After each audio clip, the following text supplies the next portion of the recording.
Laetitia Tabar est maîtresse de conférence à l'Université du Mans. Sa thèse s'intitulait « Bien assailli, bien défendu, le genre du débat dans la littérature française de la fin du Moyen-Âge ». Elle est donc la grande spécialiste du genre du débat amoureux et a publié sur Alain Chartier, sur Guillaume de Machaut, entre autres. Et va donc nous parler du genre dialogique encore aujourd'hui dans l'œuvre de Eustache Deschamps. Merci beaucoup.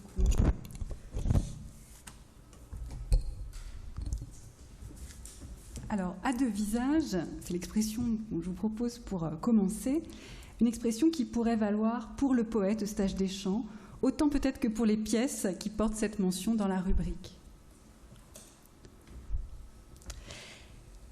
Eustache Deschamps, qui écrit bien souvent à double entendement, comme dans la ballade où il dit « je ne dis pas quand que je pense », a parfois quelque chose de Janus, et l'on hésite entre un Deschamps qui rit, un Deschamps qui pleure, entre l'amuseur de cour, la poésie de moralité. Dans Le Poète et le Prince, Daniel Poirion relevait cette difficulté d'interprétation pour une œuvre qui, écrivait-il, oscille entre le simple didactisme et la pure comédie. Mais il montre aussi justement l'importance de la médiation par le personnage du comédien-poète, dont la présence en fait irrigue la réflexion morale. Or, le dialogue est un de ces lieux où s'articule justement la poésie avec la comédie, où la voix qui dit « je » se trouve ancrée dans des situations de parole, des rituels d'expression qui vont faire de la parole didactique un spectacle. L'échange verbal dynamise et en même temps problématise le discours d'autorité et toute possibilité de dire le vrai. L'importance de cette forme d'organisation des discours dans la poésie de la fin du Moyen-Âge en général et en particulier dans la poésie de Deschamps a été souvent relevée.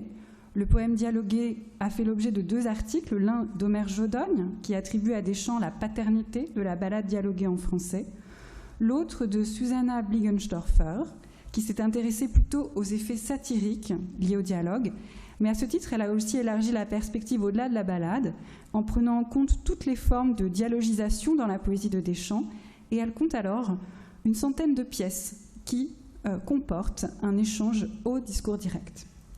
Plus récemment, en 2008, un article d'Aurélie Mazingue sur les indices de la théâtralité a mis en avant la parenté thématique autant que formelle des pièces dialoguées de Deschamps avec l'univers dramatique et notamment avec celui des farces. Deschamps semble donc se situer à un moment clé pour l'art d'écrire par personnage avec donc plusieurs orientations possibles. Cela se reflète en particulier dans la pluralité des structures relevées par Susanna Bligenstorfer, qui distingue plusieurs modèles, modèle dramatique, modèle je-tu, modèle question-réponse, ou bien dialogue fictif, dialogue à 2 visages.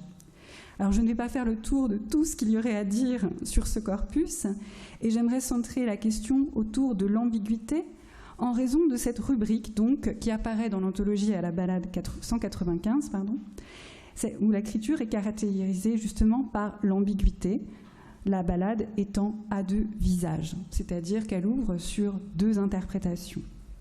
Effectivement, dans une ballade dialoguée de Deschamps, il y a souvent 2 personnages, ce qui suffit pour qu'on ne sache plus de quel côté est le jeu, en raison de la diffraction des points de vue. L'expression signale aussi un effet propre de la double énonciation. Faire parler un personnage, un discours rapporté, n'empêche pas que l'on perçoive l'énonciateur premier. Enfin, c'est aussi que le dialogue poétique prend des formes plurielles dans la poésie de Deschamps. C'est une forme qui est au carrefour de plusieurs traditions d'écriture, rhétorique, poétique, dramatique. À ce titre, peut-être un lieu d'élaboration complexe qui ouvre sur plusieurs dynamiques. Certes, il porte en germe la performance possible, voire la représentation dramatique, mais par ailleurs, il semble aussi apte à incarner l'idéal d'une poésie conçue comme musique naturelle, créée par le rythme, le son, la mesure de la voix. Dans la brièveté de la pièce lyrique, le dialogue opère en effet en miniature, sans le développement complet d'un discours qui est possible dans l'édit. Il s'allège des segments qui vont attribuer la parole en identifiant les locuteurs. On crée des voix finalement aussi par des phénomènes sonores en même temps qu'on crée des personnages. Alors c'est ça que j'aimerais essayer d'analyser, cet aspect double, un peu ambigu de l'art de Deschamps, en m'intéressant donc à ces modèles pluriels qui permettent d'éclairer cette pratique d'écriture. Je vais essayer de parler des pièces de l'anthologie dialoguée. Je laisserai de côté, pour des raisons de temps, tout ce qui concerne le dialogue vraiment narrativisé, c'est-à-dire qui est intégré dans des modèles lyrico-narratifs, inspirés parfois de la pastourelle, où l'échange de répliques se disloque plutôt au profit d'une voix collective, pour m'intéresser à la structuration rhétorique du dialogue, parce qu'elle me semble au cœur de cette ambiguïté, le dialogue pouvant aller du côté de la musicalité de la voix ou du côté de la représentation dramatique. Donc je commence par cette figure très sommaire de la rhétorique que serait le dialogue. Il est en fait structurant pour certaines pièces de Deschamps, dont voici le modèle. Je reprends également la ballade amoureuse 68 dans l'anthologie. Donc, qu'est-ce d'amour? Aime, tu le sauras. J'aime, tu sais donc ce que c'est d'aimer. Certes, c'est vrai, s'il te plaît, le dira. Ces doux désirs convertis en amers, ces souvenirs qui m'a mis en la mer, le doux plaisir qui pensait me départ, par les beaux yeux dont je me dois clamer, et tout me vient par un très doux regard. Alors, comment est-ce qu'on peut comprendre la construction du dialogue dans ce cas? Ce type de strophe se fonde, il me semble, sur le développement de répliques à partir du module d'une question suivie de réponse sans identification préalable des interlocuteurs. Et une ambiguïté va naître du fait qu'on ne sait pas d'abord vraiment s'il y a un dialogue ou si le jeu recourt seulement à une question rhétorique, puisqu'on pourrait avoir « qu'est-ce qu'amour ?» ces doux désirs convertis en amers, etc. Les pièces dialoguées de Deschamps peuvent en effet être situées dans le sillage de nombreux poèmes où le dialogue est cette espèce d'embryon qui correspond plutôt à une simple variation de l'énonciation. Par exemple, dans la ballade 11, vous vous boutez en le glaive contré pour conquérir ce que perdu avait, qu'est-ce renom dont Voltaire honoré par longtemps.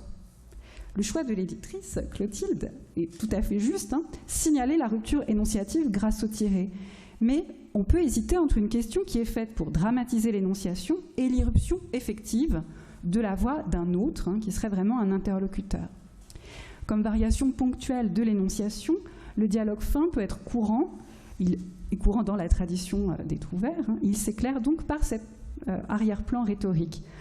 Il correspond à ce qu'on pourrait identifier dans la tradition rhétorique comme la ratiocinatio. Elle est présentée par Geoffroy de Vinsauf comme une sorte de raisonnement avec soi-même. On se demande pourquoi une chose est ce qu'elle est, avant de donner donc la raison. Je paraphrase la citation latine que je ne vais pas lire en entier. Donc on voit avec l'exemple en latin qui est ce jeu de questions qu'on se pose à soi-même avec les réponses quare, quia, etc. La figure de rhétorique forme comme une sorte d'embranchement qui peut donner lieu à un dialogue, proprement dit, si deux voix se distinguent, ou bien se refermer comme une parenthèse, et on en reste au discours du jeu qui résonne avec lui-même. Et l'ambiguïté de la voix dédoublée, on ne sait pas qui parle en fait exactement, conduit à maintenir le doute de l'auditeur sur tout ce qui va suivre. Alors Deschamps me semble ici, dans ces dialogues, exploiter de manière particulière l'effet propre à cette figure de question-réponse, qui est expliqué ainsi dans la rhétorique à Irénius, je lis la traduction. Cette figure est admirablement adaptée au ton de la conversation et retient l'attention de l'auditeur par l'agrément du style, venus state sermonis, et par l'attente des explications, rationum expectatione. Dans la ballade 11, par exemple, si j'y reviens, eh bien c'est parce qu'il y avait une obscurité, ce que perdu avait, qu'on arrive à la question, mais qu'est-ce ? Et qu'il y a une réponse. Ça dramatise en fait l'accès à l'information. On retrouve cet effet de révélation encore plus nettement quand c'est jusqu'au refrain qu'il faut attendre. Par exemple, dans la ballade 148, le poète s'en prend à de grands menteurs, qu'une succession de relatives va décrire mais sans les identifier. Jusqu'au refrain, et qui sont-ils ? Ce sont les générales, donc les financiers. Et là, on a l'identification de la cible. L'attente de l'explication, qui concerne l'objet de la question ici, peut aussi s'étendre à l'identité du locuteur, dès lors qu'entre un simple dédoublement de l'énonciation et l'irruption d'un personnage, il y a un vrai continuum. Plusieurs poèmes, me semble-t-il, font jouer cet échange de questions-réponses comme une sorte de figure matricielle. On ne sait pas qui parle et on ne sait pas où cela va nous mener. Par exemple, la ballade 51 commence ainsi. « Conseillez-moi, de quoi ? D'avoir chevance, et des 7 arts lequel puisse plus valoir. » Mais, en fait, au 4e vers, surgit une autre voix, qui est signalée là par un adverbe de discours, très volontiers, je te fais à savoir, qu'arithmétique, etc. Donc, on comprend qu'en fait, c'était une question avec la réponse, enfin une demande et une question, pardon, d'un interlocuteur, comme cela paraît bien dans la ponctuation de l'édition de Clotilde. Mais c'est comme si on avait toujours un passage possible au dialogue à partir d'une simple dialogisation, ce qui crée une sorte de dynamique particulière. Pour qu'on puisse individualiser la voix d'un personnage, eh bien, une autre figure rhétorique intervient, qui est nommée dans la tradition sermochinatio, ou dialogisme, figure de pensée et non de mots. La définition qui en est donnée est celle-ci, dans la Rhetorica Irenaeus. Le dialogisme, donc, consistera à prêter à quelqu'un des propos adaptés à son rang. Et dans la Poetria Nova de Geoffroy de Vinsauf, ça se définit également comme un discours adapté au locuteur, le caractérisant, puisqu'il fait sentir qu'il parle, ce qui prolonge la description d'un personnage. Alors, on voit comment le dialogue peut se développer dans ce sens, si on prend l'exemple de la ballade 131, ballade de saison, puisque ça comporte le nom de deux médecins, Maître Maillot et Maître Regnault, auxquels on demande des conseils contre la chaleur torride. Et il y a tout un discours d'autorité qui va suivre la première demande de conseil, qui apparaît donc dans la seconde strophe, avec les questions, à quelle vaisselle et quel vin. Et donc, on voit se développer, avec précision de termes techniques et accumulation d'adjectifs, la description des bons vins qu'on boit quand on a chaud, un discours médical donc comiquement transposé sur le vin, puisque dans le cas de chaleur, comme le dit le refrain, il faut boire fort, mais ici c'est pas de l'eau fraîche. Donc dans le jeu des questions et des réponses, c'est la voix d'un personnage type qui est lié à un métier qui prend le dessus et qu'on identifie. Cette combinaison de deux figures correspond bien à la pratique rhétorique. Malgré cette distinction entre raisonnement et dialogisme, quand il y a des exemples qui sont développés dans la Poetria Nova, par exemple, avec le discours d'Adam qui plaide sa cause, c'est l'exemple de la ratiochinatio. Il y a un modèle d'écriture, là on voit bien que la simple variation par question-réponse peut trouver aussi, peut faire un cadre pour le développement d'une voix identifiable. Et ici, la voix d'Adam qui ressemble à celle de l'accusé qui plaide sa cause en se cherchant des excuses. Là encore, je suis désolée, je ne lis pas pour des questions de temps. En tout cas, cette conception du dialogue, elle est résumée dans le traité de rhétorique de la fin du XVe siècle, l'instructif de seconde rhétorique, alors qui est plus tardif, mais qui prend vraiment acte de cette pratique du poème dialogué que Deschamps semble avoir inauguré en français. Et ce traité définit le dialogue comme figure très sommaire, donc souveraine, en donnant cette définition en acte. Ainsi se fait quoi ? Dialogue. Comment ainsi ? Feignant deux êtres. La variation énonciative, donc en fin d'être deux, eh bien, c'est aussi l'origine du développement d'un personnage, un deuxième être, un être de fiction qui apparaît. Et c'est peut-être cette double possibilité qui explique que la figure du dialogue soit très sommaire, c'est-à-dire souveraine, sommée de l'expression, mais aussi elle est l'addition, la somme de plusieurs ornements en fait, qu'elle englobe. Une structure globale avec plusieurs figures de rhétorique. Ce qui me semble être ici le modèle rhétorique de l'écriture signifie aussi donc qu'il y a toujours au moins deux aspects possibles dans le dialogue. Deux figures qui n'ont pas du tout en fait le même effet. Le raisonnement fin modifie la persona du poète, lui donne la grâce de la conversation, pique la curiosité. Le dialogisme construit des personnages. Quelqu'un feint d'être deux, c'est-à-dire aussi que la conscience de la double énonciation ne va pas s'effacer dans la fiction. On n'oublie pas que quelqu'un joue à prendre la voix de quelqu'un d'autre. Donc il y a comme une double orientation, soit on prête l'oreille à l'effet polyphonique profondément ambigu, soit on peut se prendre aussi au jeu de la comédie et entendre voir un personnage. Le poète se dédouble, mais le dialogue aussi présente donc en quelque sorte lui-même aussi deux faces. Il se prête à deux usages. Alors, je vais essayer de chercher d'abord cet aspect musical de la polyphonie, de la double énonciation, et comment elle peut être exploitée dans la figure du dialogue par Deschamps. Cette venustas sermonis, donc cette grâce de l'expression, crée aussi une sorte d'attente. Alors on peut dire d'abord que la voix apparaît comme en suspens. Le discours est d'abord une voix détachée, flottante, dans des poèmes qui n'ont pas donc de discours introductif. On va donc prêter attention aux propos, au ton, et notamment lorsque l'identification d'un personnage qu'on voit se dessiner est différée, parfois jusqu'à l'envoi. Donc ce qui signifie qu'on écoute une voix sans distinguer encore clairement qui énonce cela, s'il y a vraiment deux énonciateurs. Alors parfois la rubrique donne l'impression, enfin casse cet effet, hein, mais si on prend une ballade comme la ballade 146 par exemple, c'était juste avant, on voit se développer, après la demande de conseil, tout un discours d'une dame qui explique donc comment on en use à la cour par le mensonge, la flatterie.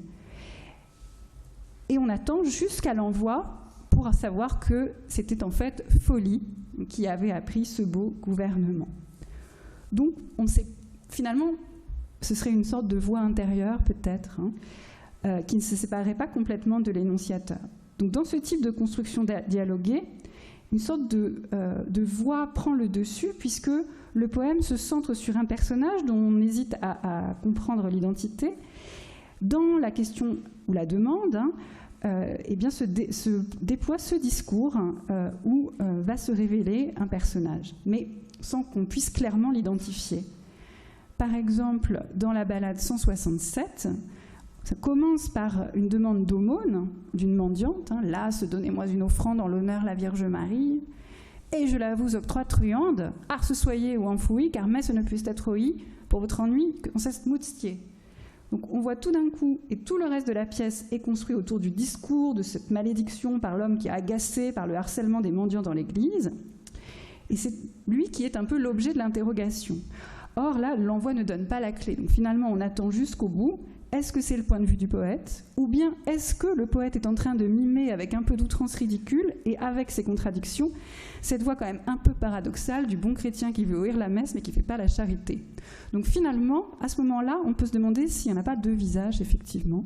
Et la voix de la mendiante, d'ailleurs, comme le signale Clotilde dans la note, est curieusement reléguée dans deux vers surnuméraires de la strophe. Il y a en quelque sorte même deux formes dans la ballade, en plus des deux visages. Alors ça me conduit à un second point sur la séduction du dialogue, qui est ce dynamisme aussi des rapports entre les personnages, puisque les rapports de domination peuvent changer, et on pourrait se poser la question d'une sorte de modèle musical dans cette représentation des voix, puisque finalement, alors, la question de la représentation de la voix est une question plus large, mais dans le dialogue, ce que cela permet, cette structure, c'est aussi l'organisation de plusieurs lignes mélodiques avec des inflexions particulières. Et la distinction qui est établie, bien connue, entre musique naturelle et musique artificielle par Deschamps, suppose quand même la conjonction des deux, c'est-à-dire qu'on pense la parole poétique sur le modèle de la polyphonie. Qu'est-ce que ça voudrait dire alors pour le dialogue, puisque ce que Deschamps appelle dans l'art dictier la triplicité des voix suppose mélodie, teneur, trebles et contre-teneurs. Est-ce qu'il y aurait aussi dans les dialogues la recherche de voix principales, secondes, en contrepoint, même si c'est pour un homme seul, pour la voix d'un homme seul. De fait, ce que le dialogue permet, en plus de moduler la voix sur différents registres avec des personnages, c'est aussi une confrontation, des commentaires qui permettent de révéler des particularités de la diction. Alors, je prends un exemple avec la ballade 19, où on a toute une tirade du sermonneur qui s'étonne du peu d'effet de ses vertueux discours, et il s'entraîne cette réplique par son contradicteur « C'est bien ronflé, votre prêchier n'y vaut ». Donc, cette remarque, en fait, rend sensible tout d'un coup à ce que le discours qui précède peut avoir effectivement de ronflant, c'est-à-dire de grandiloquent, de soufflant, de grondant, avec accumulation de airs, de sifflantes. Que dites-vous? Vous parlez follement, on ne doit pas homme à toute vertu tendre et chiver les vices tellement que de nul mal ne se fasse reprendre. De même, dans la ballade 132, le personnage demande « Pourquoi te deux ?» Donc, pourquoi pleures-tu, ce qui est la traduction donnée dans l'édition. Ça signale à l'oreille aussi le ton larmoyant du personnage, la multiplication ensuite des voyelles longues dans pour ce que naît femme en ménage qui gouverna et qui fut sage. Donc, on est rendu sensible en fait à la matière sonore de la voix de l'interlocuteur. Et les commentaires aussi choqués du genre « Que dites-vous ? Vous parlez follement » peuvent jouer ce rôle.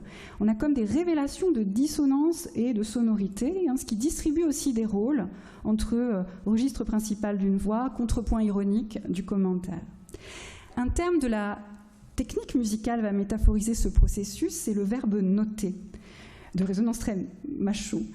Par exemple, dans la ballade 195, après la complainte du vieux serviteur, le commentaire ironique de son interlocuteur qui le traite de fou et lui dit « Fais bien, l'on ne t'en fera point », il y a cette remarque « Vous me notez tristesse et pleurs ». On peut donc comprendre que la réplique assigne une certaine mélodie à la voix, d'où la rubrique d'ailleurs qui dit que c'est là la complainte avec la réponse.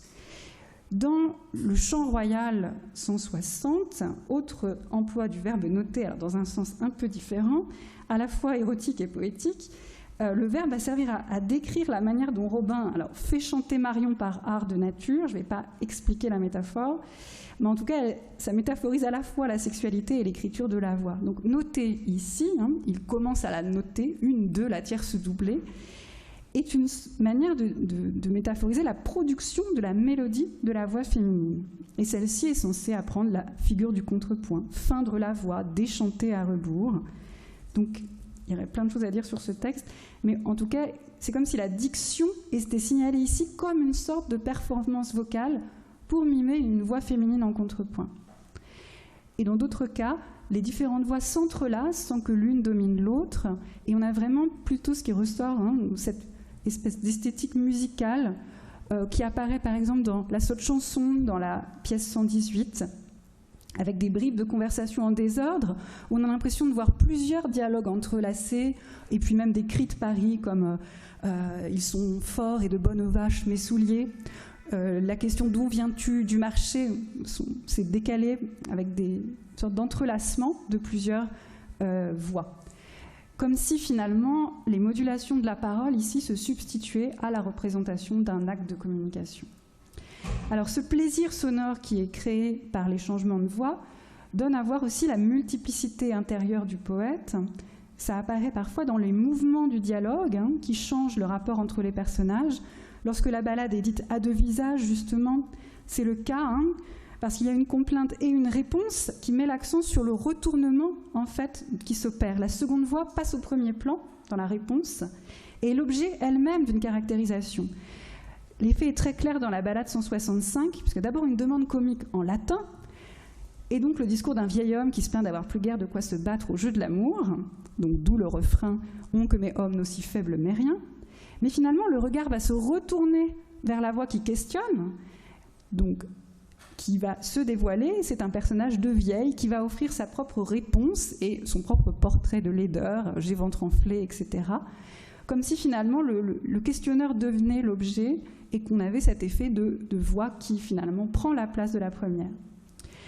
Donc le dialogue crée dans ce cas moins des voix bien caractérisées que des petites musiques, je dirais, avec un lexique typique, par exemple les métiers, une diction, mais aussi cette façon de rentrer dans une organisation contrastée et d'appartenir toujours à la voix du poète.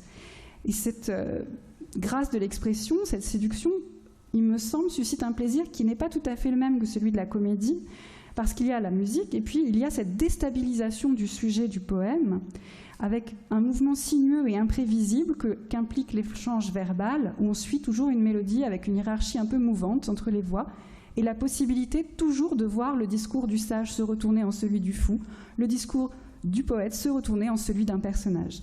Et c'est peut-être là qu'on entend plutôt une sorte de dispersion de la voix poétique dans cette ventriloquie. J'en viens alors à un dernier point qui concerne peut-être une autre direction, alors qui est évidemment complémentaire, mais qui parfois peut prendre le pas dans l'interprétation, il me semble, lorsqu'on lit ces poèmes comme des scènes à se représenter ou même à jouer par personnage. La caractérisation, en effet, peut passer au premier plan. La voix fonctionne alors un peu différemment, il me semble, comme matrice de représentation visuelle.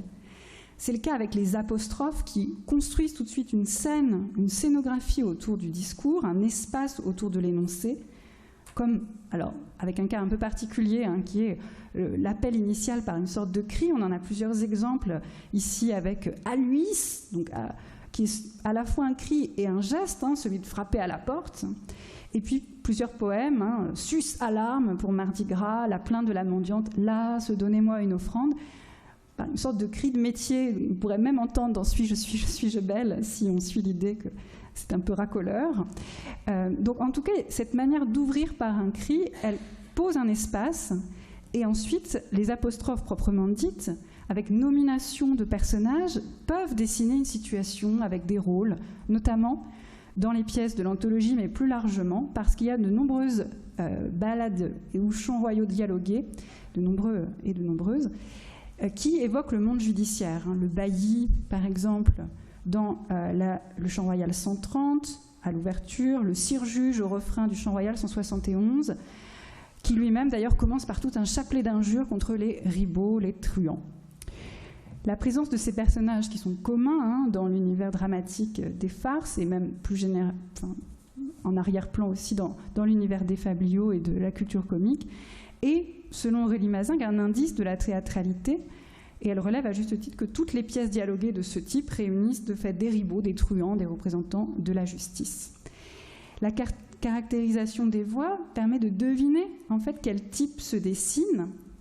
Et par exemple, dans toujours la ballade 132, on voit progressivement se construire une scénette avec un personnage qui se complaint, donc qui se deut, qui rêve d'une femme, et un autre en situation d'autorité qui interroge et à qui on demande conseil.